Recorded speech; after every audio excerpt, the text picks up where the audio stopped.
The diner was alive with the hum of chatter, the clinking of coffee cups, and the golden brightness of a perfect afternoon. But in one shocking, heart-stopping instant, that warmth was shattered by a cruel laugh and the splash of cold water. The entire room froze as a glass tipped, sending a stream of water over a young pregnant woman sitting quietly in the corner booth. Her plate of pancakes trembled as she gasped, water streaming down her face, soaking her blouse and blazer.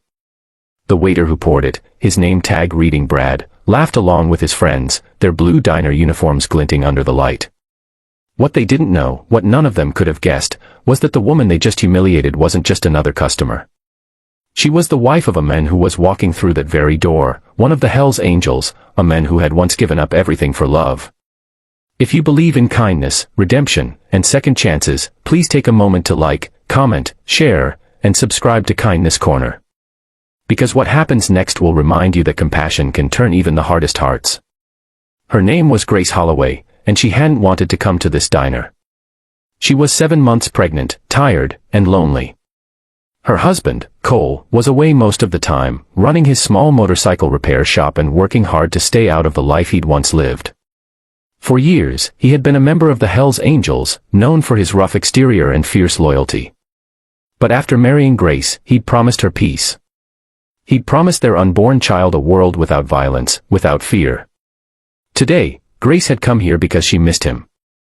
The diner had been their spot once, where he used to bring her milkshakes after long rides. She sat in the same booth they had shared, tracing her fingers along the chrome edge of the table, thinking about how far they'd come. But when Brad, the waiter, approached her, she felt something off. He looked annoyed, maybe because she asked for her meal to be reheated after it arrived cold. His pride didn't like that.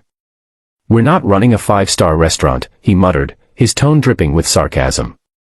Grace lowered her eyes, trying to keep calm. She wasn't confrontational. She'd worked as a teacher once, she knew how to deal with rudeness. But when Brad came back, smirking, glass in hand, she didn't expect the cruelty that followed. The water hit her like an insult made physical. The sound of it splashing against her shoulders echoed in the room. The other waiters laughed, a chorus of mockery, and Grace froze. Her chest tightened, not from the cold, but from the humiliation. Every eye in the diner turned toward her. Some looked away in pity. Others just watched. The laughter cut deeper than the water ever could. She clutched her belly instinctively, trembling, trying to hold herself together. Her lips parted, but no words came. At that exact moment, the bell above the diner door jingled. The laughter faded. A heavy silence fell over the room as the sunlight poured through the doorway, and with it came 5 men in leather vests, their boots thudding against the checkered floor. The Hell's Angels patch gleamed on their backs, and at the front was Cole Holloway. His eyes immediately locked on the scene before him, his pregnant wife, soaked and shaking, and a group of waiters frozen mid-laughter. His face turned pale first, then red, his jaw tightening. Grace looked up, her face streaked with tears. Their eyes met, and everything unspoken filled the space between them, her pain, his rage, and the unbearable weight of what had been done. Cole didn't yell. He didn't need to. The power in his silence was louder than any shout. He stepped forward slowly, his friends fanning out behind him. Every customer in the diner could feel the change in the air, like a storm that had just found its center. Brad took a nervous step back, the grin wiped clean off his face. His friends, who'd been so bold moments ago, suddenly couldn't look up. Cole's boots echoed as he stopped beside Grace's booth. He took one look at her trembling hands and reached out to touch her shoulder gently. "Are you all right, sweetheart?" he asked, his voice soft but shaking. Grace nodded weakly, whispering that she was fine. But Cole saw the hurt in her eyes, and that was enough.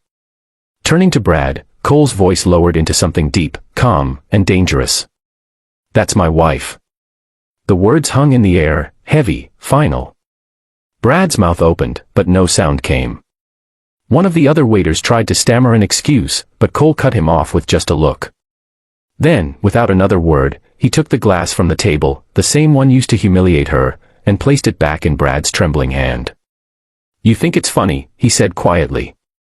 "Try laughing now." But Grace grabbed his arm. "Cole, please," she whispered, her voice trembling. "Not like this. Let's just go." Her words, gentle, loving, desperate, stopped him. The diner was still as she stood up, dripping, fragile but unbroken. Every step she took felt like reclaiming something, her dignity, her peace, her strength.